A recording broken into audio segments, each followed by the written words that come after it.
إن الحمد لله نحمده ونستعينه ونستغفره ونعوذ بالله من شرور أنفسنا ومن سيئات أعمالنا من يهده الله فلا مضل له ومن يضلل فلا هادي له وأشهد أن لا إله إلا الله وحده لا شريك له وأشهد أن محمدا عبده ورسوله صلوات الله وسلامه عليه.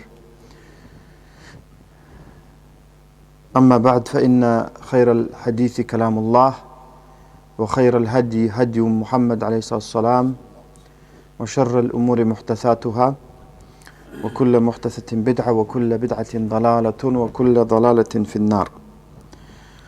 All praise belongs to Allah. We praise Him, we seek help from Him, and we seek forgiveness from Him. We seek refuge with Him from the evil of our souls and the sins of our deeds. Whomever Allah guides, no one can misguide, and whomever Allah misguides, no one can guide. I bear witness that there is no true God worthy of worship except Allah, alone with no partners, and that Muhammad is His slave and messenger alayhi salam. Indeed, the best speech is the book of Allah, and the best guidance is the guidance of Muhammad alayhi salam. And the worst things are new things in the religion.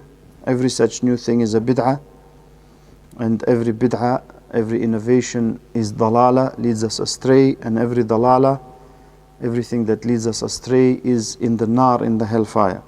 Assalamu alaikum wa rahmatullahi wa barakatuh. The greeting of Islam, which means peace be upon you and the mercy of Allah and His blessings. It's very nice to be with you here tonight after a long period of not having seen you. And we first of all thank Allah subhanahu wa ta'ala for that. Secondly, all the brothers and sisters who have organized these events. And we ask Allah subhanahu wa ta'ala to put barakah in our work, all of us, and to accept from all of us.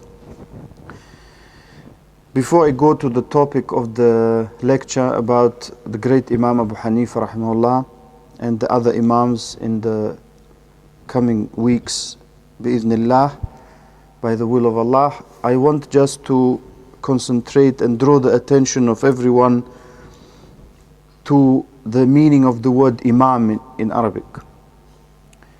Imam in Arabic means leader. And a leader, that's why we have a leader in Salah, whom we should follow. And a leader can be in good and bad, as Allah said in the Quran. So the great Imams we talk about, and we will talk about inshallah these coming weeks and today, they were chosen by Allah to be Imams. They did not intend to be Imams. It's very important for us to understand. Allah subhanahu wa ta'ala said, وَجَعَلْنَا مِنْهُمْ أَئِمَّةً يَهْدُونَ بِأَمْرِنَا لَمَّا صَبَرُوا وَكَانُوا بِآيَاتِنَا يُوقِنُونَ. That we have made from them, the believers, from them Imams, A'imma, the plural of Imam, the leaders. We made from them leaders, guiding upon our way or with our permission, with two conditions. When they had sabr, very important, they were patient, and they had yaqeen in the religion, which means that they never doubted about what they learn. Because we know very well, and we can prove it very easily, that Prophet Muhammad ﷺ was truly a messenger of Allah. Many things point to that, and that is not the topic of our lecture today, but that is the material that leaders are made of. Leaders in the religion, Imams.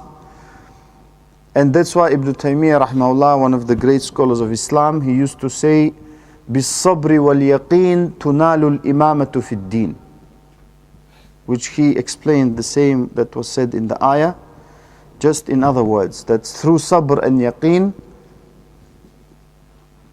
leadership is gained in the deen, you can say. So these great people, also we must know, they are not the greatest people in Islam. These four Imams, rahimahumullah, may Allah have mercy on them, they became Imams. Why? Because they fulfilled those two conditions. They were patient upon their yaqeen. So they were patient upon the knowledge they had and the implementation of that knowledge, as we will see inshallah from their lives. Another point which is very important to remember is that they always put the first pillar of Islam before any of their opinions.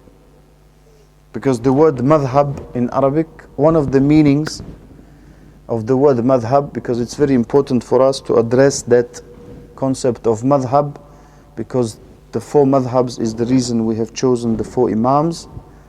Madhab correctly in this context means a set of opinions of one of the scholars of Islam. So for example, on every religious issues, Imam Abu Hanifa rahimahullah had his opinion and other Imams had their opinions, and still do up to our day and until the day of judgment. As long as we have ulama in our nation, they will base their opinions on the Quran and the Sunnah, which is an obligation upon every scholar, and that is called a madhab. So you can say to a sheikh, to a alim, what is your madhab, sheikh, in this issue? What is your opinion? So these great Imams, they became Imams because number one, they never intended to be Imams. Anyone who sets out to be an Imam will never be an Imam. So they never intended to be, I'm just studying now to become an Imam. Meaning a leader in the bigger sense, because Imam can apply to the ruler of the Islamic state or a country. Imam can apply to the person who prays in front of us as an Imam in the masjid. But we're not talking about those two meanings. We're talking about Imam in more general sense than that. Meaning Imam of all the Muslims. Because the true leadership in Islam belongs to the ulama. Why? Because as Ibn al-Qayyim rahimahullah explained in many of his books, one of them, إعلام الموقعين عن رب العالمين, that the true leadership in Islam belongs to two groups of people. The true rulers and the ulama. The rulers don't know most of the time halal from haram until they ask who? The ulama. So when a ruler is faced with a difficult situation, most of the time he will go and ask one of the ulama, or more, maybe he has a council of ulama. So the true leaders of the Muslims are the ulama. That's why, ikhwan, it's not correct for us to allow anyone to speak ill of the ulama. It's very important. Once you allow people to speak ill of the ulama, all the khair will go. Because they are the carriers of our religion. You see all the books behind me? Who preserved them? Who wrote them? The Quran, who relayed it to us? The ulama, the Sahaba and others who came after them. So it is very important for us to respect the scholars, but not to worship them. Because the Prophet said about himself, لا تطروني كما أطرت النصارى عيسى ابن مريم. Do not exaggerate about me like the Christians exaggerated about Isa, the son of Maryam. إنما أنا عبد. I'm just a slave. فقولوا عبد الله ورسوله.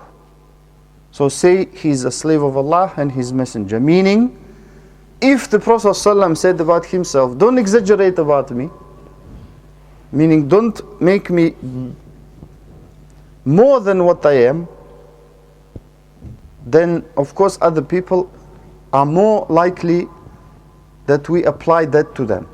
And the Imams are the same. And we will see that as well. Another point I would like to make is the great respect that all the Imams taught us for the Sahaba radiallahu anhum. for the companions of the Prophet ﷺ. So it's not possible to say that the best people at the time of Musa, Prophet Moses ﷺ, were his companions. The best people at the time of Isa, Jesus ﷺ, were his companions, and not the Sahaba, the companions of Prophet Muhammad ﷺ. And all of that, inshallah, we will see from among the lectures that I will try my best not to keep it long, because just a small reminder, and to open the floor, inshallah, for any questions you may have, or maybe something that I may not mention. Another point before we start I would like to remind is that these ulama, they are not prophets, they are human beings. Allah said to the Prophet ﷺ to say, قُلْ إِنَّمَا أَنَا بَشَرٌ مِثْلُكُمْ. Say, I'm just a human like you. What's the difference? يُوحَى إِلَيْهِ. The difference between the Prophet ﷺ and any other human being is Allah gives him revelation and doesn't give to other people. That is the difference, but not like some people say the Prophet ﷺ is not human or some other things that don't correspond to reality. These great Imams, they always used to emphasize, as we will see, we are human beings. We don't get revelation. Revelation stopped after the death of the Prophet ﷺ. And that is very important. So they're human beings, they can make mistakes, but they remain ulama. And we should learn from the four Imams.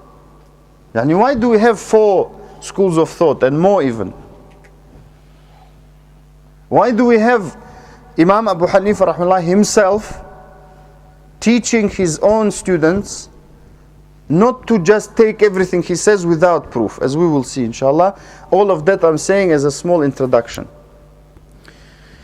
And of course, as you understand, Abu someone means father of someone, or in Arabic it can also be translated, because it's sometimes applied like that, man of something. Like Abu Huraira, very famous Sahabi radiallahu anhu, means you can translate it roughly as a kitten man. Because Hir is a cat, Hirra cat, female, Huraira is a kitten. Abu Hanifa means the father of Hanifa. His name was, may Allah have mercy on him, rahimahullah, Nu'man bin Thabit. Nu'man bin Thabit. Most of the time they add Al-Kufi because he was from Kufa, a very famous city in Iraq. One of the cities they used to call Al-Iraqain. The 2 cities in Iraq, they were very famous for knowledge. Later on, of course, Baghdad became 3rd, became very famous for knowledge. But those 2 were Al-Kufa and Al-Basra. That's why we have the great follower of the Sahaba called Hassan al-Basri, because he was from Basra. And of course, as I said, later on, Baghdad became and emerged as a great center of knowledge. Why? Because you had ulama. Everywhere you have ulama becomes center of knowledge. Everywhere where you don't have scholars stops being center of knowledge. Everywhere where you have the scholars of the Sunnah and Tawheed, you have barakah, even if they're not very well organized. That's why something that I discuss always with our brothers, Jazahumullah khairah, may Allah reward them, the importance of knowledge. You know, these great Imams, they didn't become Imams by being well organized. Even though it's correct, it's important to be well organized. Don't understand me wrong. But there are priorities, ikhwan. So if your car doesn't look very good but it drives well, you don't remove the engine and paint it and say let's go. Correct? And the paint maybe can wait a little bit. Some people may say it's not good looking, but alhamdulillah, we wait a little bit, we make the paint later. But there are important things we must have in order for the car to move. And if we don't have them, as much as you can paint, you can have a very nice car, but without engine it won't go anywhere. The engine that we have as Muslims is the knowledge. Because that knowledge comes from Allah. That is the difference between the Prophet ﷺ and others. The scholars, as you know, the ulama, are the inheritors of the prophets. What do they inherit? not organization, even though, like I said, it's important. Not good clothes, even though, does anyone say it's not important? It's important. But what's more important than that? Knowledge, ilm. So if you want to do da'wah, get knowledge. If you want everyone to understand Islam, get knowledge. And as we will see inshallah, so Imam Abu Hanifa rahimahullah, he was born in the year 80 after Hijrah. 80 after Hijrah means, if you think about it, if you know a little bit of Islamic history, he was born at the end, or you can say he caught some of the younger Sahaba. Meaning those who died very last from the Sahaba. He actually met Anas bin Malik. As Imam Al-Dhahabi rahimahullah said, when Anas radiallahu anhu, who at the time was quite old, came to visit Kufa. But he didn't narrate anything from the Sahaba. The fact that he didn't narrate anything doesn't decrease him in greatness. So, and of course, that time, the closer you get to the time of the Prophet ﷺ, the better it is, the more knowledge there is, the more guidance there is, because there is more knowledge and understanding of that knowledge and implementation of that ilm. So Imam Abu Hanifa rahimahullah, being in Kufa, where Ibn Mas'ud used to visit and live, where Ali radiallahu anhu used to visit and live, there was a lot of knowledge in the city. Sufyan al-Thawri rahimahullah was from Kufa, was one of the contemporaries of Imam Abu Hanifa. So in that environment, if you have ability, you prosper, because you need a few things to gain and Islamic knowledge and flourish and implement. You need the right conditions, you need the right ability, and you need time. Just like you grow a tree. If you put a tree and the conditions are bad, it will die. If you put the wrong seed, it will not grow, meaning that tree doesn't grow here. And if you don't give it time, you say, tomorrow I want apple there. It will never come, because it takes time. All of us understand when we plant a tree that tomorrow we can't eat from it. But some of our brothers and maybe sisters, when they seek knowledge, they think that after 1 month they can give lectures. After 1 year, be mufti. So that brings big problems, because that is not possible. It's like someone who says, I planted this tree, I don't care if there is no apples, I will eat it. And you would say, the guy is majnoon, because he's eating a tree. And some brothers, they try to become shortcut, and they end up somewhere else. Because the ulama, when we will see inshallah how they teach their students, and when they sit, they don't just say, Akhi, learn this 10 gigabyte of knowledge. Then we can just bring our computer, put it in, alhamdulillah, I'm a alim now. Actually, my phone is more alim than me, because it holds more information than me. And my laptop is even more alim than me, because it can hold, I don't know how many trillion, billion, whatever information. So that's not, every one of us understands that my phone can't be a alim. So there is something else then, not just information.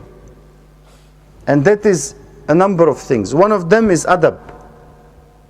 How to get knowledge, how to give knowledge. Why am I getting knowledge anyway? My intention. How do I deal with people? How do I deal with sheikhs? Because people have different levels.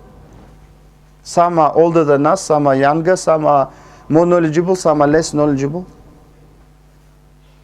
All of that they used to teach their people. You don't just go get internet, Google and this, become sheikh and then that's it. I don't care about anyone. No. They used to teach how you sit, how you talk. When you have people who are more important than you, maybe younger than you, but more important than you, how you deal with them. Because that you see from how the Sheikh talks to them. And they used to say, we will inshallah revise it when we go to Imam Ahmad rahimahullah, that Imam Ahmad, he used to have a circle of students, a few thousand, maybe 4,000, something like that. 500 of them were only writing knowledge, 500, 1/4. They're writing this, hadith, Quran, something, fiqh. What the other are doing? 3,500.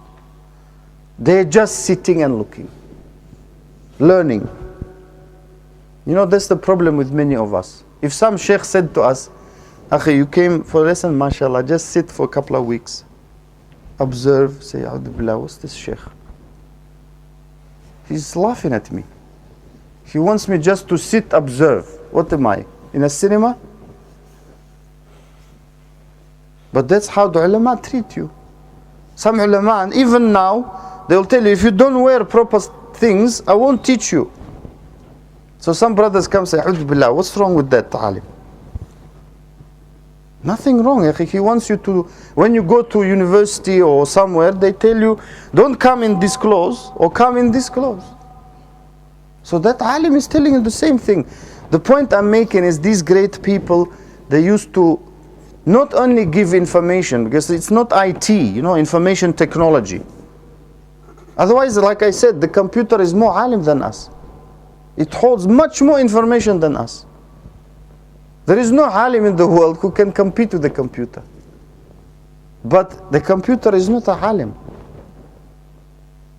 So there are other ingredients like understanding the knowledge. It's very important. Now we need understanding. When people come and say, MashaAllah, he memorized Bukhari, Muslim. We need someone to understand Bukhari and Muslim. Not just to memorize. Yes, memorizing is important as well. But that, alhamdulillah, we have books now. Memorizing is important. But more important to understand, because if we don't understand, how many people who have memorized the Quran? Most kids go through that, correct? How many ulama do we produce? Very few. Because they just memorize, they don't understand. قُلْ هُوَ اللَّهُ أَحَدٌ, none of them knows what it means. Maybe 1%, if that. You ask even adults, how many of you know the meaning of Alhamdulillah Rabbil Alameen Ar-Rahman Ar-Rahim Maliki Fatiha, which all of us should recite in Salah, in our prayer? What does it mean? Most of them will not know. So what are we saying in our Salah? So the point I'm making is, these great imams became imams because of that environment. They used to have ulama from whom they learn. They don't go to the other city until they complete the ulama in their city. Now we open a book, read one page, it's boring. Open another book, read one page, it's boring. They say, Akhi, don't make, some brother said to me, don't make a clip more than 5 minutes. I said, why? People will be bored. I said, that's true, wallahi. And some brothers are saying, you know, include some jokes. Why? I said, because the guys will be bored. If you include a joke, they will laugh and wake up. I said, if they're sleeping, what can I do? I can only do like Sheikh Maliki. Some brothers need to wake up. Muslims need to wake up. So the point I'm making is this, that this environment where you have a lot of ulama is very conducive to development. And Imam Abu Hanifa rahimahullah was one of those people who had ability.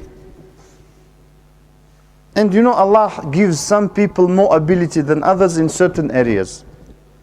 Just like the Sahaba. If you look at Abu Bakr, Umar, Uthman, Ali and others, radiallahu anhum, they all were different. They were not one copy only. They had different abilities. And the Prophet ﷺ used to encourage all of them depending on their ability.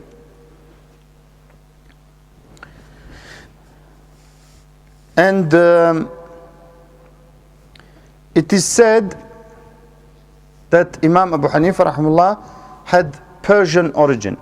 But in Islam it doesn't really bother us whether he has Persian or otherwise. Many ulama, they were not Arabs, but they served Allah and served Islam.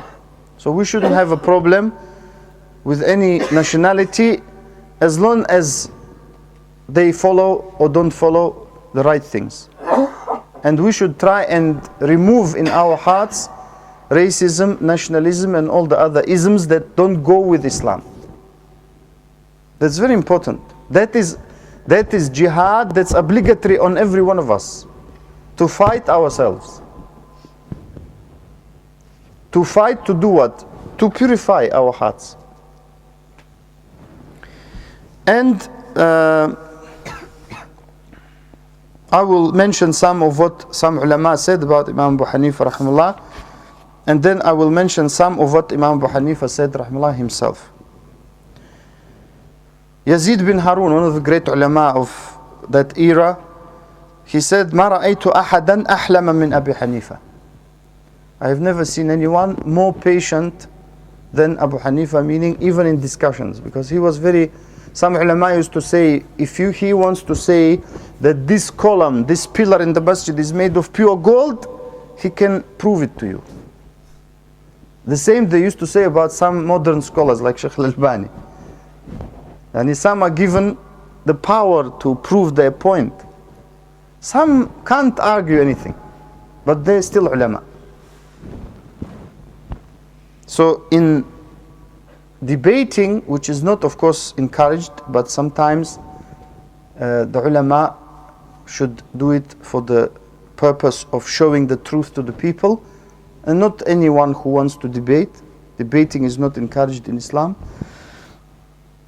You have to have ikhlas in your heart that you are doing it to either show the truth to the other person in a nice way, or follow the truth if it appears from them. Otherwise, any other discussion and debate is batil. If you debate to show your superiority, it's not acceptable, it's false. If you show off, it's false. Any other intention is false.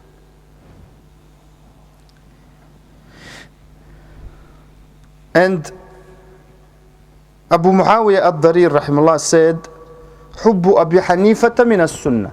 From the Sunnah is to love Abu Hanifa, because from the Sunnah to love the ulama. And from bid'ah is to hate the ulama. That's one of the signs of people of bid'ah. They hate the ulama. Why? Because they're the ones who can tell that this is a bid'ah, this is innovation, this is not correct. And Ibn al-Mubarak, the great Imam Abdullah ibn al-Mubarak rahimahullah, was asked, is Malik more understanding in the deen, afqah, Malik afqah, or Abu Hanifa? He said Abu Hanifa.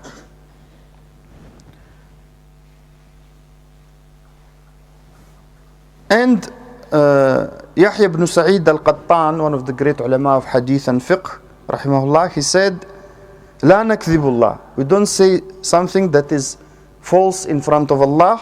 "Ma sami'na ahsana min ra'i Abi Hanifa." We didn't hear better than the opinion of Abu Hanifa. وَقَدْ أَخَذْنَا بِأَكْثَرِ أَقْوَالِهِ. And I have taken most of his sayings and I have followed them. And one of the great scholars of the past, Ali bin Asim, said, لو وزن علم الإمام أبي حنيفة بعلم أهل زمانه لرجح عليهم. If the knowledge of Imam Abu Hanifa was weighed against the knowledge of the people of his time, his knowledge would have outweighed their knowledge. And Hafs bin Ghayath, one of the great scholars, said, rahimahullah, كلام أبي حنيفة في الفقه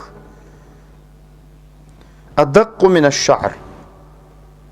The speech and the opinions of Imam Abu Hanifa rahimahullah in fiqh is finer than hair. لا يعيبه إلا جاهل. Only jahil, ignorant person, may find fault with it. Imam A'mash, one of the great imams of hadith and fiqh, he was asked about some issue in the religion, and he said, إنما يحسن هذا النعمان بن ثابت الخزاز. The person who really knows how to answer this is An-Nu'man bin Thabit al-Khazzaz. Nu'man bin Thabit, his name. Al-Khazzaz is his profession, because he used to be a seller of fabrics. He used to have a business and he was known for that. وَأَظُنُّهُ بُورِكَ لَهُ فِي عِلْمِهِ. And I think he said Allah put barakah in his knowledge. And the ulama used to advise others to sit with Abu Hanifa rahimahullah to seek the knowledge of fiqh, because he said if Ibrahim An-Nakha'i, the great scholar, if he were alive, he would have sat and sought knowledge from him. Imam Al-Shafi'i rahimahullah, he said الناس في الفقه عيال على أبي حنيفة. The people in relation to fiqh, because fiqh has a general meaning and specific meaning.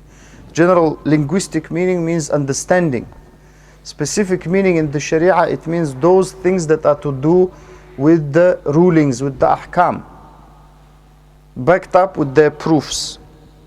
So the people in relation to fiqh are all dependent on Abu Hanifa rahimahullah, said Imam Al-Shafi'i. Imam Al-Dhahabi, and I'm quoting from his book Sir A'lam al-Nubala, the biographies of the great and noble people, after quoting this quote of Imam Al-Shafi'i rahimahullah, he said, Imam Al-Dhahabi, قلت الإمامة في الفقه ودقائقه مسلمة إلى هذا الإمام.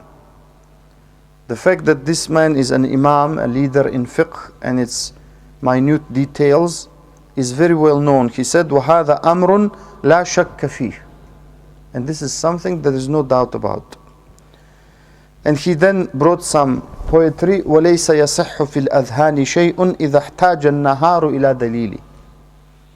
That nothing can truly be established in our minds if we need dalil to say that it's day. If we need proof that it's now daylight or day. And he said, وَسِيرَتُهُ تَحْتَمِلُ أَن تُفْرَدَ فِي مُجَلَّدَيْن. And it's possible to gather his biography in 2 volumes. And he said, رضي الله عنه ورحمه, may Allah be pleased with him and have mercy on him. These are some of the sayings. There are many, like Imam Al-Dhahabi rahimahullah, he is much more knowledgeable than us in the biographies of these great people, and he said it's possible to write 2 volumes. And there are many other sayings that we have from many ulama. Let us now say what Imam Abu Hanifa himself used to say, because to get a glimpse of why Allah made him a leader in the religion. He said, rahimahullah, ما جاء عن الرسول عليه الصلاة والسلام فعلى الرأس والعين. What we hear and we have from the Prophet ﷺ, then we accept it without any questioning. وما جاء عن الصحابة اخترنا. And where the Sahaba differed, we look and choose who is closer to the proof. وما كان من غير ذلك فهم رجال ونحن رجال. And what comes other than from the Sahaba, then we are men and they are men. Meaning we are humans, they are humans, we have knowledge, they have knowledge, so we look. Not like some people, when you say to them, it's obligatory to follow the way of the Salaf, the pious predecessors. Imam Abu Hanifa is one of them, rahimahullah. They say, hum rijalu nahnu rijal. We have choice to follow or not. They are men, we are men. Like one of the ulama said, hum rijal wa anta dajjal. يعني الدجال بمعنى كذاب. لأن الدجل كذب في لغة العرب. That they are men truly and you are lying, because it is not correct for someone when they all agree on something, as Allah said in the Quran, to follow another path. So it's very important, and that saying is very important to understand from Imam Abu Hanifa rahimahullah ta'ala. He also used to say, إذا صح الحديث فهو مذهبي. When a hadith is found to be authentic, sahih, then that's my madhab. This saying is very important. Why? For the following reasons. Number one, Imam Abu Hanifa rahimahullah used to consider that when hadith is not sahih, it's not his madhab. When a hadith is not sahih, not authentic, hadith means what? Saying, statement, or acknowledgement of the Prophet ﷺ. It has to be sahih. فهو مذهبي.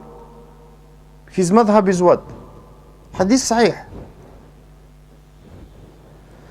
He also said رحمه الله لا يحل لأحد, it's not permissible for anyone أن يأخذ بقولنا ما لم يعلم من أين أخذناه. It's not permissible for anyone to follow or to follow what I say as long as he doesn't know where I took it from. Why does he say that? Because all Imams said it. They took it from the Sahaba. Because that's how the Prophet taught the Sahaba. That's how Allah told him to teach. That's how the Sahaba, the companions, used to teach their followers. And that's how Imam Abu Hanifa rahimahullah learned from his childhood. That we need, anything you say, we need to back with proof. In another narration of the same, he said, حرام على من لم يعرف دليلي أن يفتي بكلامي. Haram, not permissible. For anyone who doesn't know my dalil, my evidence and proof, to use what I say to do fatwa. Because fatwa can do a person who has reached a level of mufti. A mufti can only give fatwa, religious verdicts, based on what? What is the legislation in Islam? The Quran and the Sunnah. If he gives fatwa based on other than that, he is not considered to be a mufti. That I'm telling you how the Imams like Abu Hanifa used to class a mufti. So we have mufti course these days. That mufti course can be 3 years, maybe 5 years. Or alim course, some people call it. To be honest, it shouldn't be called alim course or mufti course, because you can't have a course of 5 years even to make you alim. It's too little, too short. These great people, they didn't do that shortcut. They used to wait until the imams, they allowed them to give fatwa. And if they see you're not entitled, they don't care what you think. They say you're not entitled. Also, in another narration of the same, he said, Rahimullah, فَإِنَّنَا بَشَرٌ, because I am a human being, نَقُولُ الْقَوْلَ الْيَوْمَ نَرْجِعُ غَدًا. I may say something today and tomorrow I may change it. Why? Some ignorant people, they say, strange, this sheikh, he said yesterday or the day before one fatwa, today he said another fatwa. Why? Because he saw another proof. Or the issue about which he was asking, some things changed. And he said to his close student and great Imam Abu Yusuf, he said, وَيْحَكَ يَا يَعْقُوب, woe to you, Ya'qub, لَا تَكْتُبْ كُلَّ مَا تَسْمَعُ مِنِّي. Don't write everything you hear from me. فإني قد أرى الرأي اليوم وأتركه غدا. Because I may have an opinion today and leave it tomorrow. وأرى الرأي غدا وأتركه بعد الغد. And I may have an opinion tomorrow and leave it the day after tomorrow. For the same reason I've just mentioned.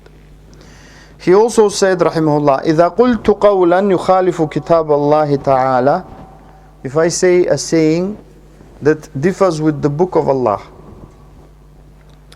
وخبر الرسول عليه السلام, and this khabar, the statement of the Messenger عليه السلام, فاتركوا قولي, then leave my saying. That's why Allah made them imams, because they used to follow this path of respecting the Quran and the Sunnah. Otherwise there's no point for Allah to send a messenger alayhi salam if we're going to disobey him. Because Allah said every messenger was sent to obey, to be obeyed. لِيُطَاعْ. Every messenger was sent to be obeyed. So if a person claims ashhadu an la ilaha illallah, ashhadu anna, if he says it, It means I testify no one must be worshipped. So he must worship who? Only Allah. And he says, I testify that Muhammad ﷺ is his messenger and slave. That means messenger of Allah, Rasulullah. That means I can only worship Allah. How the Prophet worshipped. If someone says, what if I can't get to that? How you do what you can to get there. And that's where the ulama help us to get there, because they tell us what is right and what is wrong.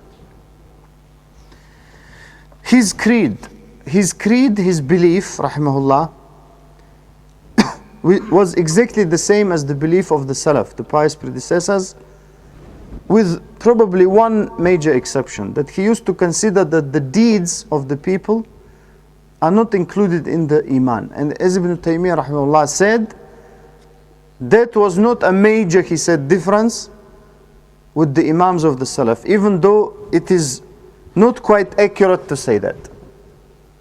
Because we have many ayat in the Quran where Allah subhanahu wa ta'ala said that deeds are included in Iman. And the Prophet said in the Sunnah that Iman is to do this.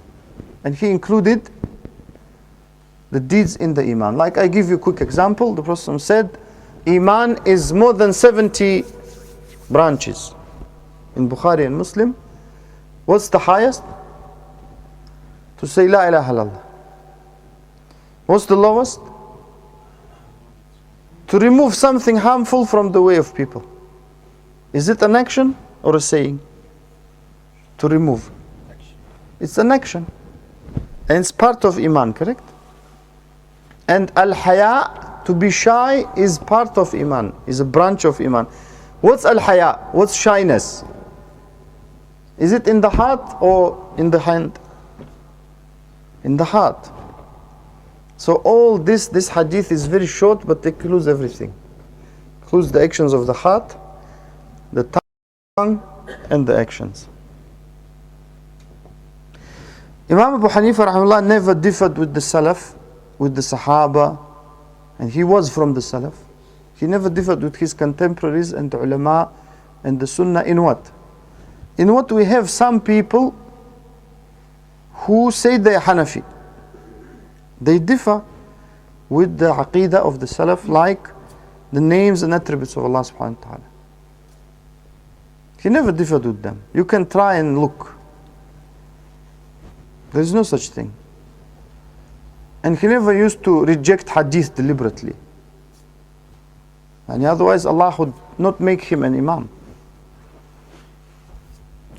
So it's very important for us to understand it.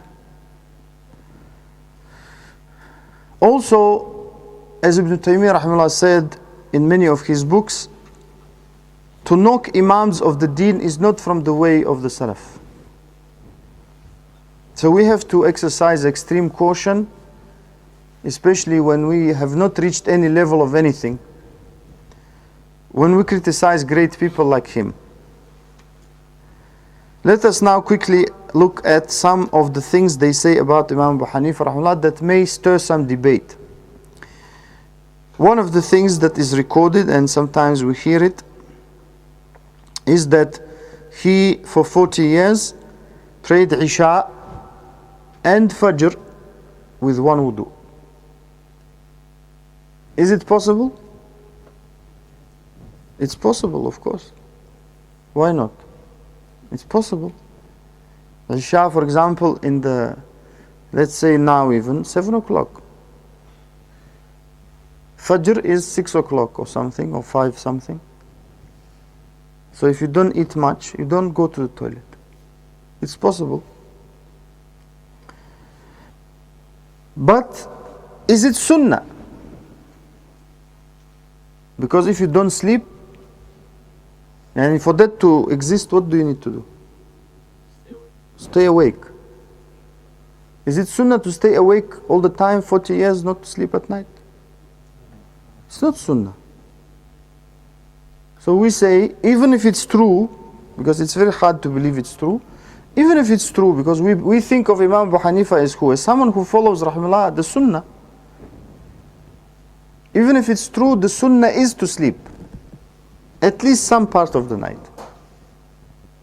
The Prophet said the best salah is salah of Dawood. He used to sleep half of the night, pray third of the night, and sleep sixth of the night. And the Prophet himself, except for the 10 nights of last nights of Ramadan, he generally used to sleep and pray. So even if someone says that is true, we say maybe it's ijtihad from Imam Abu Hanifa rahimahullah. He thought that it's okay to do it, and Allah excuses him because he's great Imam. He has many good deeds that cover it. But we have to respect the Sunnah more than any one man. Even our own fathers and our own sheikhs whom we love, that's what the sheikhs teach us. So Imam Abu Hanifa rahimahullah said to us, when I say something, which means I do something as well, which differs with the Sunnah, don't take it. So that's number one. Number two, that he used to read the Quran, all of it in one rak'ah. So let us think. The Quran has how many juz? Do a bit of maths. 30 juz. Each one, those of you who read the Quran regularly, if you read very fast, how fast can you read one juz? 30 is slow. Very fast, 15, 20 minutes. If you really know the juz, 15. If you don't know it very well, 30 can take, yes. So meaning you read slowly, and 30 minutes, let's say 15. By 30 gives us how many minutes? A lot of minutes. So let's multiply 10 by 30. What do we have? 300? 300 minutes is how many hours? 5, correct? 5 by 30, 150. How many hours? 2 plus. 7 plus hours just for reading. Is it possible? Yes, it's possible. Is it sunnah? It's not sunnah. So we try to follow the sunnah. The Prophet used to teach us not to try and read the Quran in less than 3 days. Some ulama, not only Abu Hanifa rahimahullah, in Ramadan and other good days and nights, they used to try and finish the Quran in one night. Like I just said to you, but to read at that pace, ikhwan, you have to be, subhanAllah, Superman. Just try to read Baqarah at that pace and I see what happens. Baqarah is 2.5 juz. Surah Al-Baqarah, the longest surah in the Quran, is 2.5 juz. Try to read at that pace, 15 minutes a juz. If you don't, it will, because you don't forget, you're reading, you straining yourself. So let's say realistically you're looking at double that time. So it's very difficult to do. That's why the Prophet said, do things that are possible for you to do. And we say the same, if it is even true, we say the same about this as we said about the first one. There are some things that show, to end on a light note, and then inshallah we can maybe have questions, because questions are probably more fun than just me speaking. To show the great wisdom and ability of Imam Abu Hanifa rahimahullah, I'll give you 2 examples. One is with the Khalifa at the time, Abu Ja'far al-Mansur rahimahullah, who wanted Imam Abu Hanifa rahimahullah to become a judge. Qadin in Arabic, or Qazi as some pronounce. And Imam Abu Hanifa rahimahullah refused. So Abu Ja'far al-Mansur said to him, Wallahi, you will become Qadi. So he gave an oath by Allah. He said, Wallahi, I will not. He said, I gave before you. He said, you have more ability than me to do halal, meaning to do kafara, because you're the Khalifa. I have less money than you, less ability than you, so you have more ability than me to do. So And in one of the narrations of the same story, the Imam, rahimahullah, when the Khalifa, the ruler, said to him, I want you to become a judge, he said, La asluh, I am not suitable for that. He said to him, Kadhabt, you're lying. He said, you just said I'm not suitable. How can you appoint a liar as a judge? So he didn't know what to say. Another time a man came, and this they mention in the, is it permissible for the mufti to seek to help the person who they call mustafti in Arabic, the person asking? And one of the examples they mention what happened with Imam Abu Hanifa rahimahullah. A man came to him and said, Ya Sheikh, I gave an oath or a vow, I swore by Allah that I will have sexual relations with my wife in the daytime of Ramadan without disobeying Allah. Subhanallah, what is this? In the daytime of Ramadan without disobeying Allah. So Imam said to him, take her for traveling. Break your fast and fulfill it. So that shows the great ability the Imam rahimahullah. Some of you may not get it. I will explain slowly. In the daytime, are you allowed, if you're not a traveler, to have relations with your wife? You're not allowed. In Ramadan, I mean. Don't think that tomorrow you're not allowed. In Ramadan, you're not allowed. So that man gave an oath. And why would you give such an oath? I don't know. But anyway, he did. To make life hard for himself. And yet he said, without disobeying Allah. So Imam Abu Hanifa quickly realized that he wanted to help this man, and he said, you and your wife go traveling, both break the fast and fulfill it. So that's one of the examples. Inshallah, I stop here just to show you a little bit of the glimpses of these great people. And if you have any questions, please ask. If I'm able to answer, I will be very happy to. If not, we will ask other people who are better suited to answer it. Wa jazakumullah. Naam, brother there. Hamza. Wa alaikum salam wa rahmatullahi wa barakatuh. Can a brother or a sister, can they be a Salafi and a Hanafi? Can they be as... repeat the question. A very nice question. I hope the answer will be equally nice. Can a brother or sister be Salafi and Hanafi? First of all, before we answer, we have to clarify who is Salafi and who is Hanafi. Someone may say, A'udhu Billah, what's these names? Hanafi, I think most people know. Someone who follows the fiqh of Imam Abu Hanifa rahimahullah, or even the aqidah of Imam Abu Hanifa rahimahullah. Salafi, for those who may not know, is a person, that's the correct definition. Whether it is applied in both cases is different. And that is a person who follows the creed and the understanding of the Salaf. And from them, Imam Abu Hanifa rahimahullah. So you understand what I'm trying to say? If Imam Abu Hanifa rahimahullah is from the Salaf, if you say I'm Salafi Hanafi, and you mean it, that is of course correct. Or there is another thing, that you believe that the opinions of Imam Abu Hanifa rahimahullah in fiqh, and fiqh, the things that are to do with the rulings, how to pray, how to fast, how to do hajj, how to do zakah, you believe that mostly his opinions are more backed with proof than other people. It is possible to believe that. And also you believe that the aqidah, the belief and the creed of the Salaf is correct, and Imam Abu Hanifa rahimahullah is one of them. Of course you can be. Today I mentioned to Brother Shafiq, one brother in Leicester who I believe to be like that. Very nice brother. In fiqh he follows Imam Abu Hanifa rahimahullah. And Imam Abu Hanifa, like I said, rahimahullah, is one of the Salaf. So you can't be more Salafi than the Salaf. So it is possible, but like I said, with the condition that you back your words with action. Because anyone can call themselves anything.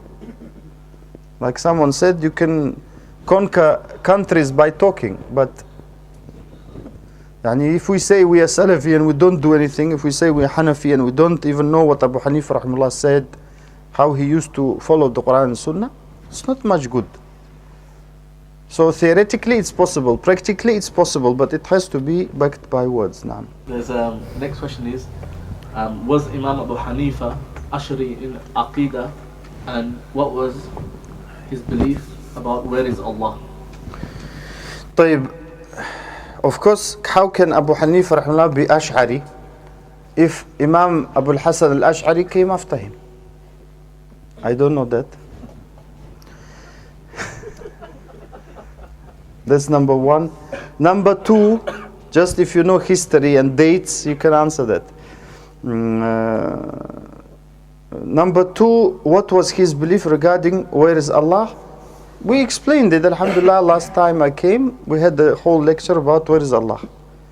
And his aqidah was like all other people, all other ulama, and how Allah said, and in the Quran, and the Prophet said in the Sunnah, that Allah is above the throne, not everywhere. And he used to say, who says Allah is everywhere, he disbelieves in Allah. Because he contradicts Allah. Because Allah said in many places in the Quran, He rose over the throne. How can you contradict the Quran? Naam.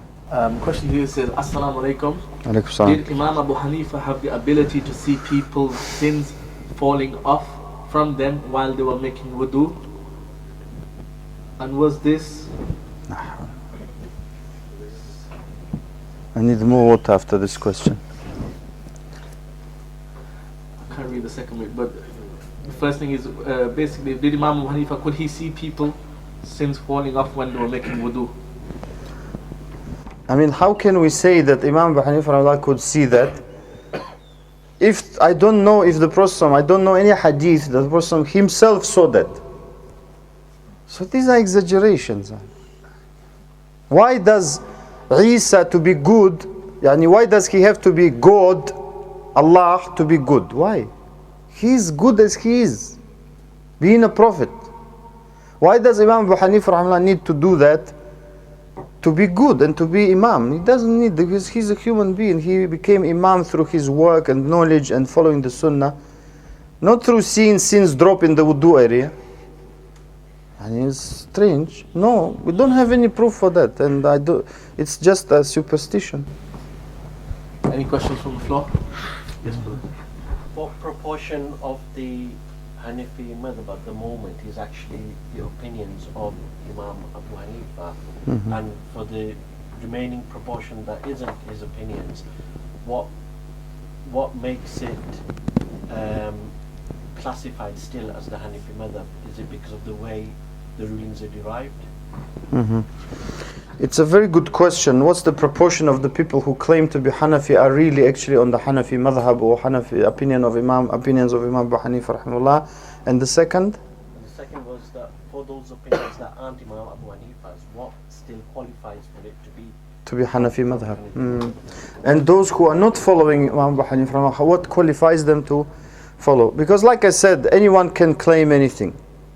I can claim anything, you can claim anything, but if it's not backed by words, so I don't know the percentage or anything, but I would say personally, most of the people I know who claim to be Hanafi, just like other madhabs, but because we know them more, I have a dodgy principle, every Muslim is Hanafi until proven otherwise. Because where I come from, everyone is Hanafi. My grandfather was Hanafi, rahimahullah. All Europe is Hanafi. Why? Because of the Ottoman Empire. All India, Pakistan, most. Does it mean it's bad? No, of course not. But we should try, because the simple people, they don't know much. They don't have time. They don't have the ability. So we can't blame them, but we can blame anyone who claims and he knows to give something to people and says this is the opinion of Imam Abu Hanifa, rahimahullah. And it's like actually not his opinion. So those people are guilty. The other people who ask them are not guilty, because what they did was what Allah told them to do. They think this person is knowledgeable. They go say, Shaykh, what do you think what Imam said? So that person has responsibility to go and see what Imam Abu Hanifa rahimahullah said. Like we said before, why did he say? Maybe later, like we will see with Imam Shafi'i and other Imams, later other dalil, other proof came that contradicted the saying of Imam Abu Hanifa rahimahullah. And that's what true Hanafi scholars do. They say this saying, why did the students of Imam Abu Hanifa, Abu Yusuf, Muhammad bin Hassan al-Shaybani and others, they differed with him in 1/3 at least? Why? What, don't we ever think about that? And they're his closest students, yet they don't follow him totally in everything he said, because they have the obligation to follow what the Prophet ﷺ said. Otherwise we have shirk in what? In following. We equal someone who is not of that stature to the Prophet ﷺ. That's a crime. So I don't know, but I advise everyone who wants to know, because I myself, I have Hanafi books at home and I benefit greatly from them, because they are part of Islamic fiqh, ikhwan. They are part of our Islamic knowledge. So I advise anyone who wants to know his opinions, they are available. There are big books that can be read in Arabic if possible, and other languages if it's not possible to read in Arabic. So what qualifies them to be counted Hanafi? Like I said, and if you follow the belief and the fiqh of Imam Abu Hanifa rahimahullah, but it, like I said, it has to be backed by actions, not by just statements. Question is, what was Imam Abu Hanifa's belief about asking the people in the grave? We don't know any different from, like I said, in that issue, the same. We don't have any difference, to my knowledge, that Imam Abu Hanifa had any, jazakallah khair, had any specific belief that differed from the Sunnah. So we assume always, we always think the best of the ulama, even when they make mistakes. Some people think if a man made a mistake in some issue in which he tried to follow the Sunnah, that's it, he's no longer a sheikh.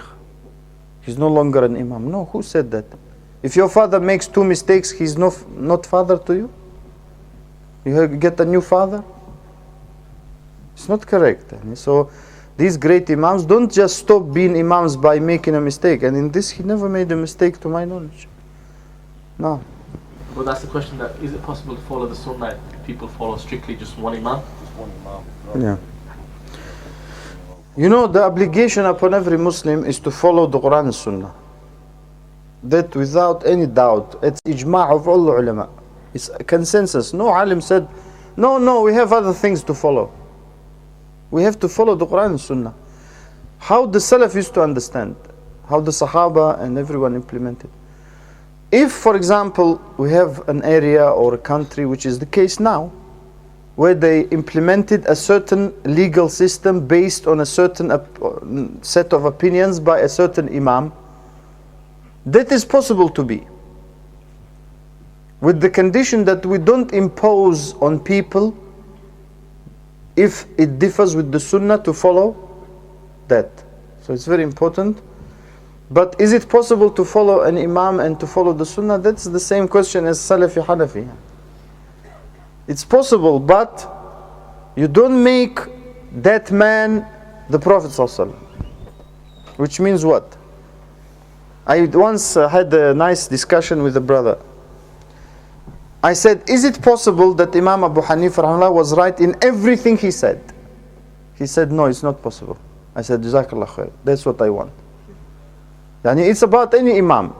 Is it possible that Shaykh Ibn Baz rahimahullah was right in every... No, then it means he's a prophet. Because only prophets are what? Infallible. Ma'soom. It's correct. Is it possible, the second question, that the issues in which an imam, doesn't matter if it's Abu Hanifa, Imam Ahmad or whoever, is it possible that in the issues Imam Abu Hanifa rahimahullah was wrong, someone else was right? Is it possible? Of course it's possible. So, third question, very important. Do I follow that Imam are the one who was right and not my so-called Imam? The answer is yes. Why? Because my view as a Muslim, my shahada, which we repeat, we hear adhan, if we pay attention, ashhadu anna Muhammadan Rasulullah. That's our adhan. That's our iqamah. That's we say in tashahhud. So that means that that man was closer to the sunnah than that other man. So I'm not interested which man is closer to the sunnah. I'm interested to follow the sunnah. So I respect all the ulama, and if I see one of the ulama, he was a little bit further away from the sunnah, my respect doesn't decrease for him, because he's a great imam, alim, scholar. He did his best to follow the sunnah, but Allah by his wisdom didn't make him infallible to try us as well, ikhwan. Don't forget that also it's a trial for us, because Allah wants to see who is really following Muhammad sallallahu alaihi wasallam or who's following his desires. Because there are two choices: either we follow Muhammad sallallahu alaihi wasallam or we follow our desires. Not Imam Abu Hanifa. Don't think that you're following an imam if you don't follow the sunnah, because all imams said follow the sunnah. No. The question here says that I swore by Allah that I will never speak to my brother-in-law ever again while I was angry. Do I have to stick to my oath? No, you don't stick to your oath. You do kafara, because it's cannot correct, because it's disobedience to Allah. So the Prophet said, whoever gives an oath to obey Allah, let him obey, and whoever vows or gives an oath to disobey, let him not disobey Allah. So that's kafara, the expiation, the removal of that, and that is to show and to teach us that it's not, we shouldn't take it lightly to swear by Allah, because Allah's name is great and important. And what is the kafara? If someone says, Allah subhanahu wa ta'ala said to feed 10 poor people, or to give them clothing, or if you can't do it, to fast 3 days. Any 3 days. Now. Question from the floor.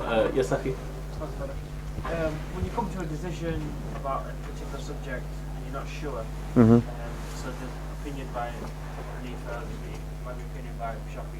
Yeah.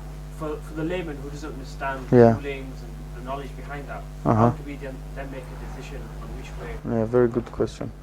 Yeah, very good question. For a normal or layman person who has an opinion of one imam and then another opinion of another imam or imams, and if we can't decide who is right or more right and closer to the truth, what do we do? If we've done what we can to see who is closer to the truth and we can't, we follow who we think is closer to the truth based on what we know about them. Just like we do about other things in life. Like we want to go to this dentist or that dentist. We look. So we can't tell. So we think, inshallah, this one is good. But it is not allowed for a Muslim, man or woman, to follow what I like. Like some people now, unfortunately, they do something, then they say, can you make it halal, please? I mean, that's not correct for us to do, because we are imposing what we want upon Allah. That's not correct. If we are really believers, we must know what Allah says, then follow. So if we can't tell between two imams or two scholars, even now, we say, this sheikh, maybe he knows more about hadith, so I follow him.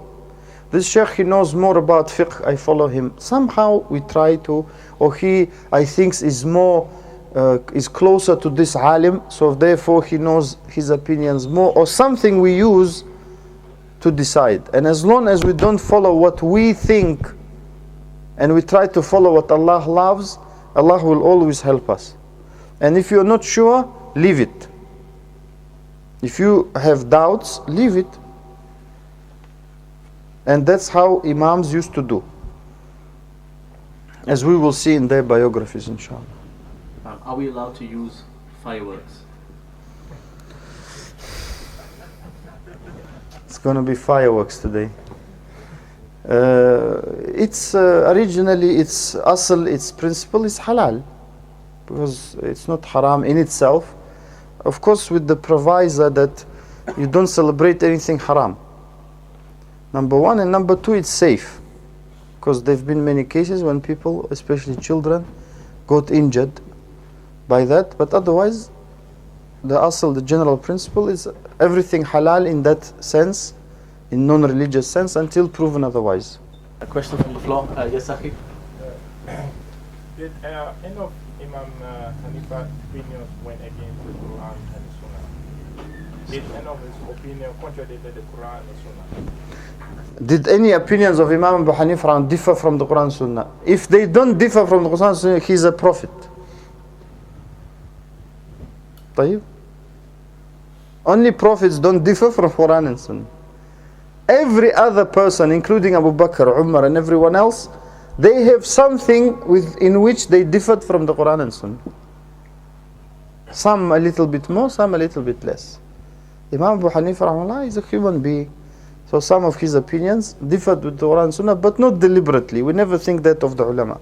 Who wants to go first? Okay, go on, Akhi. Then I'll come to you, inshallah. For me, coming into Islam, it seemed as if there was rigidity in school of thought. So people said, okay, this is the Hanifa way, and or there's other ways, but the only reason why is because of location and because of the majority, like you said, where you live, the majority. So is because it's like a schism. I felt that if you're Maliki, you're doing something different. You're Hanifi, you're doing something different. You know what I mean? Was this sort of a political thing in the past, or was it just a dogma from the school or the people who follow them, for Imam Malik? Okay, that's a good, it's a good question. The existence of different opinions, as I understand the question, was it? Is there rigidity?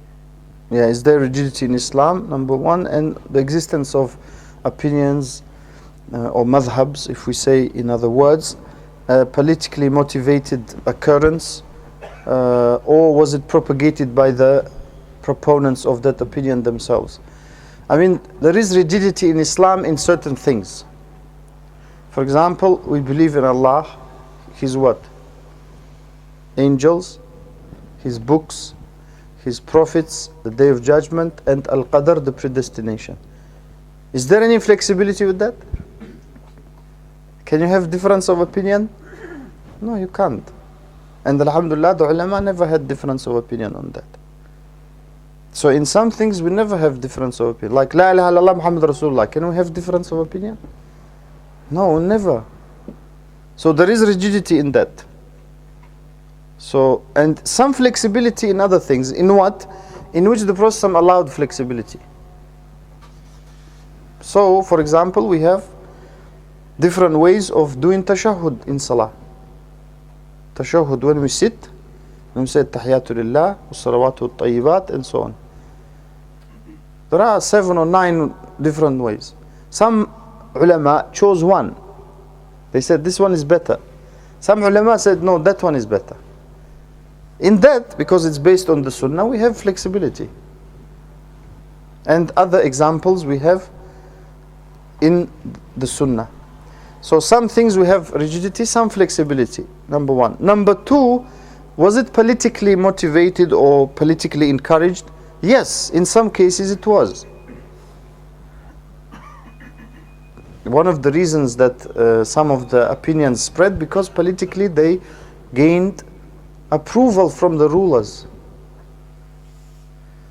Number three, was it encouraged from the followers of the madhabs? Yes, that is also true, because they tried to propagate the opinions of these great imams. Why do you think we have 4 schools of thought? We have many more scholars. Yani, do we only have 4 scholars? We have Sahaba more than 100,000. How come we have only 4 schools of thought? So all of this, and I direct you to the book, a very good book by Sheikh Bilal Phillips, The Evolution of Fiqh. It gives you a very nice overview in English to benefit from it. No. Wa alaikum salam. There have been many books written on the Hanafi methodology and how the Hanafi scholars derive rules from the Quran and Sunnah. Are these actually from the teachings of Imam Abu Hanifa, or they developed later by Hanafi scholars? The books of the Hanafi madhab in how to deduct rulings from Quran and Sunnah, are they really the teachings of Imam Abu Hanifa or later scholars? That and that. Some books are based on the teachings and fatwa of Imam Abu Hanifa rahimahullah, and some were developed later. So the best thing to do for a normal student of knowledge, just like we do in other fields, we should try and go to the source, to the opinions of Imam Abu Hanifa rahimahullah, to really see what he used to think. And that's not difficult to do. Alhamdulillah, books are available. Arabic can be learned for anyone who wants to learn with the right intention. Allah will make it even easier. So that and some followers, doesn't mean all followers they made the bad mistake. No, many followers, Abu Ja'far al-Tahawi rahimahullah, he developed greatly and served the opinions greatly. He's the person who wrote the Aqidah, the famous Aqidah, by the way, taught in Saudi Arabia. Some people think Saudi Arabia is against Hanafis. Subhanallah. It's a lie. Saudi Arabia teaches Aqidah Tahawiyah to children. And so some of the great Imams were even scholars of Hadith, including Abu Ja'far al-Tahawi. So it's important for us to be objective and to have our intention to fulfill the first pillar of Islam, which is to worship Allah, and only through the Sunnah and with the help of first Allah, then the books of the ulama, and then Allah will put barakah in our study and da'wah and everything.